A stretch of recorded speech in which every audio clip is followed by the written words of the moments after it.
Hello, wonderful human beings, and welcome back to a new video. My name is Evelyn Barta, and thank you so much for everybody who is supporting me. Thank you so much for your donations. I'm very grateful for every single one of you. So, I really hope that you are doing well. In today's video, I want to talk about the central bank digital currency known as CBDC, and this is how I will be referring to it in today's video as CBDC, and this is how you will find information about it as well. So this is not a new thing. I talked about this in my previous videos already, and this is a digital currency based on blockchain technology that will be introduced, and it is being introduced as we speak. And what we are witnessing these days is a great effort being put into the global economy being destabilized and the destruction of the global economy. And we are also witnessing a pushback. And the Netherlands is a great example for that because the Dutch farmers are really standing up against this totalitarian regime and they are standing up for their rights. And it's interesting that the whole global network has ties with the World Economic Forum and the ideologies of the World Economic Forum. So if we really dig deep, we will see that there's a direct connection or indirect connection with Klaus Schwab and these ideologies and the leadership of the world, like different governments. By the way, I do have a Telegram channel. So if you are using Telegram, then please feel free to subscribe there, because I'm sharing these kind of updates that I'm coming across. And then I'm also sharing energy updates, readings, and other things. I will put the link down below in the description box, and then you will find it here as well. So please subscribe if you are using Telegram. So yeah, there's a big protest in the Netherlands, and of course it is not being shown in the mainstream media. The whole thing is being hidden, and at the center of attention now is the heat that is being experienced all around the world, and another fear-mongering related to that, which is tying us to the global warming and then climate change and climate lockdown. So this is another topic that I will make videos about. And this is one of those things, again, that has a direct correlation with the World Economic Forum and those elites that consider themselves superior. And it's one of those wildcards that will be used at some point. And it's not hard to see where things are going when we know what the end goal is with all these narratives. So it's easy to see the big picture, and it's really not rocket science to understand the psychology of these people. So yeah, there are protests in the Netherlands, and then I think the truckers have joined there as well, and it's making me very happy to see that there's a pushback, that things are moving and people are standing up.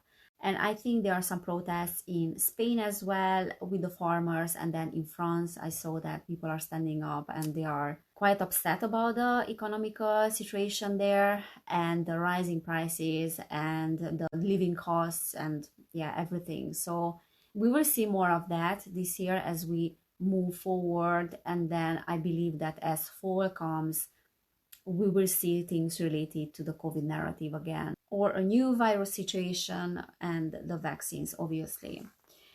So let's talk about this CBDC, the central bank digital currency that is in the making now, and it's just a question of time before they introduce it. I have talked about this in previous videos, and then I also did readings on my Patreon about this. And my view on this digital currency is that there is a need for people to have some financial education in order to understand how dangerous and how risky this whole thing is, and how much the CBDC means the end of our financial freedom and the end of our privacy. Because the idea about introducing this digital currency is to have complete transparency and complete control over every single trade and every single transaction that is happening in our society. And the ugly truth is that there's not only a lack of financial education, but there's also a lack of interest in how our money is created or how our economy works. And that was has been very intentional in the education system, not to teach children in the school, not to teach our generations about this, about how the monetary system works and our economy works. So there's a need for more financial education. And the other side of the problem is that people are so preoccupied with their own personal disasters related to money that they are unable to see the big picture, what is going on a global level related to money. So there's no interest whatsoever in finding out how certain things are created. And the majority of people, for example, doesn't know that in the United States, and again, I'm bringing up the United States because whatever happens there extends to the other parts of the world as well.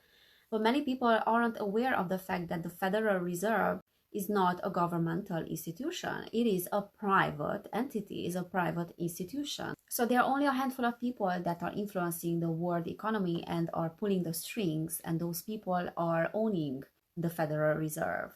They are dictating the rhythm. So these bankers, the central bank is counting on the fact that people are not aware of these things.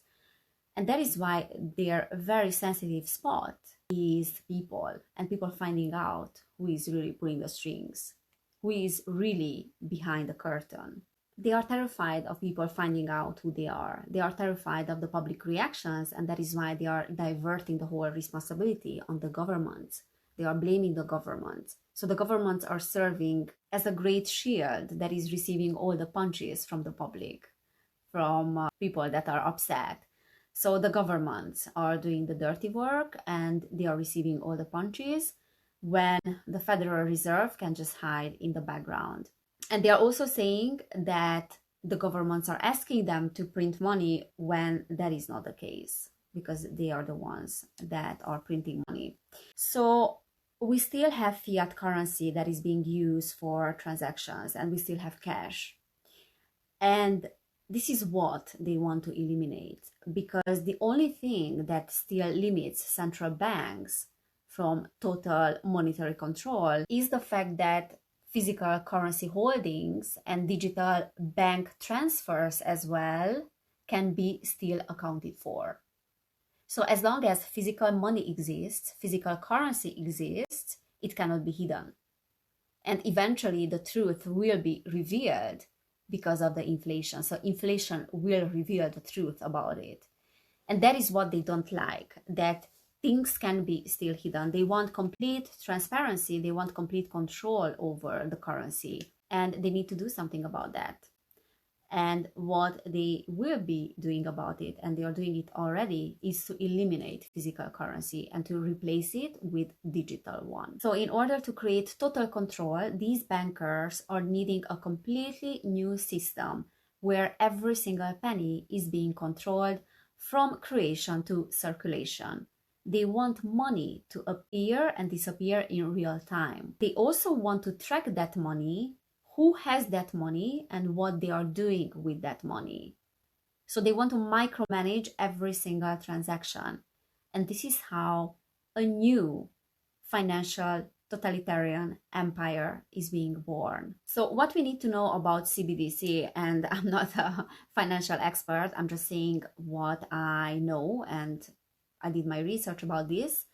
So the CBDC is based on blockchain technology, just as crypto is, just as Bitcoin is. And there has been a big hyping up of crypto and Bitcoin in the mainstream media in the past few years, but especially in the past few months.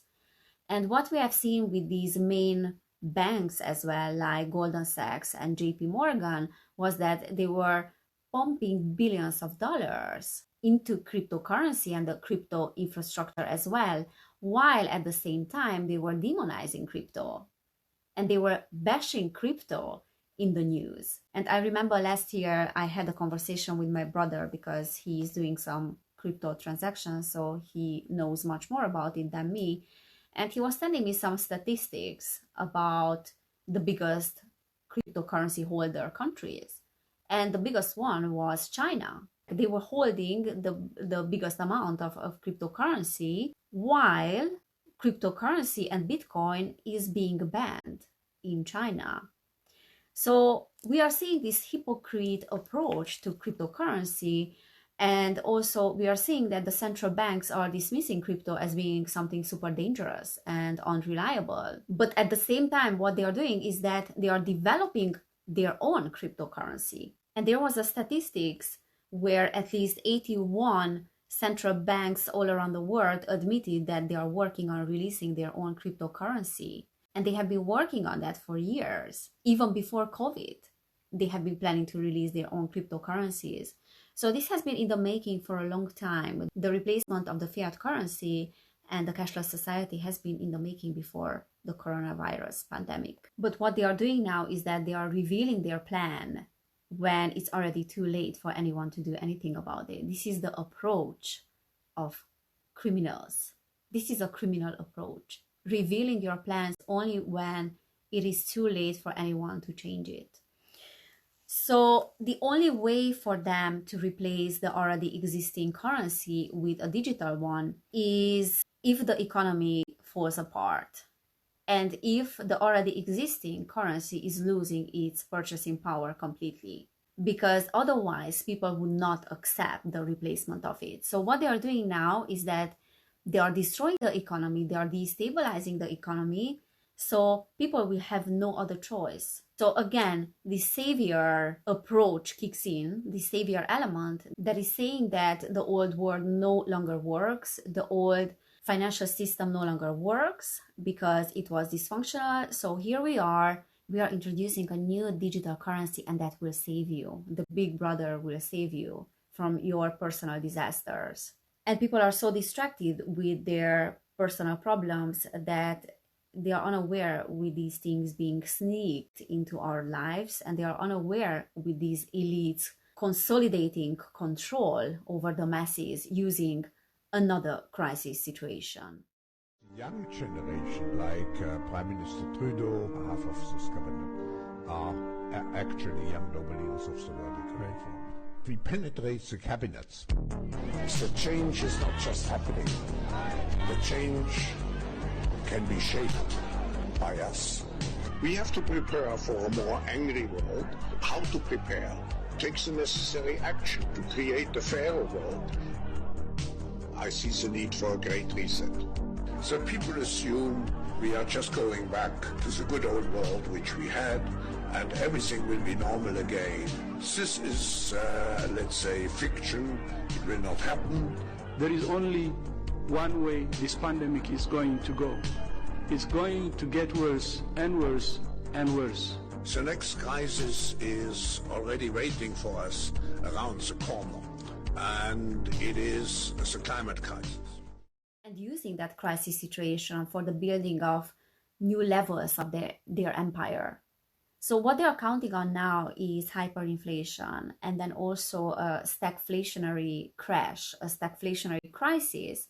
And if that happens, then the central banks can call for a new global network of currencies to stop that crisis.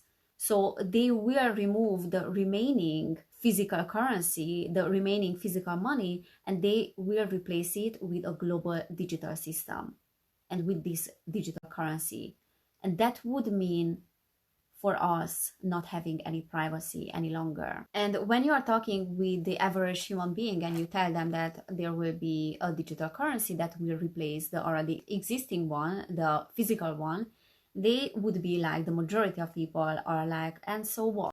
What is the problem with that? We know that this is where humanity is going, this is where our society is going, and how amazing is that? But what people are not aware of is connecting the dots and understanding that this is tying us directly to a new social credit system as well. Because the appearance of a digital currency, a digital system, a complete control over the digital system and the trades and the transactions will mean that money and economic participations will become privileges and not rights. In other words, you will own nothing. You will own nothing and you will be happy. And if, God forbid, you don't want to take a vaccine that you don't agree with, you don't want to take certain things in your body, or you are speaking up against the establishment and you are going against the official narrative, anyone can spy on you, basically.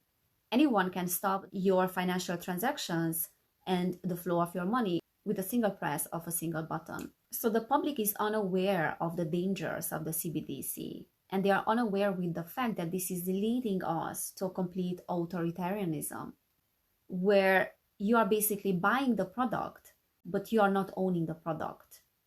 And we are seeing more and more of that. I could see that in the past few years as well, like before, let's just say, my awakening to the truth and what is going on behind the surface, behind the scenes. But it didn't seem so sinister and so totalitarian for me back then. And now, connecting the dots, I do understand that we are buying certain products, yet we are not owning them. For example, when you buy a software, you pay quite a lot of money for that software. But if you are not paying for the updates and for registering the product, then you are unable to unlock certain features either. Therefore, you are unable to use that particular software. So it's very interesting that you are the consumer, you are the buyer, yet you are not owning that. So it is impossible, and it will become impossible at some point for us to really own what we are buying and what we are giving our money for. So you have to register certain products in order to unlock certain features, because those features are being locked, or to have access to certain add-ons, or to be able to even use the product. And even when you don't have to pay money for those things, for registering, you have to give away your privacy, you have to give away your personal information, your private information. So you are giving your private information away in exchange for something. And this is how this society is being born, where you are owning nothing and you are happy. And we could see some years ago already the appearance of these business models as well, where you are not the owner of the business, you are just working for a middleman that is connecting you to the customer. And this is the business model of Uber, for example, or the business model of Amazon. And it's super convenient because, again, these things are being sold with the pretext of convenience. So you are not the owner of that business. Basically, Amazon is the owner of that business. And Amazon is selling you the whole ideology and the whole business model, saying that we have all the responsibility for the delivery of the product, for the packaging of the product, and so on. And we are connecting you with the customer. So we are the middleman.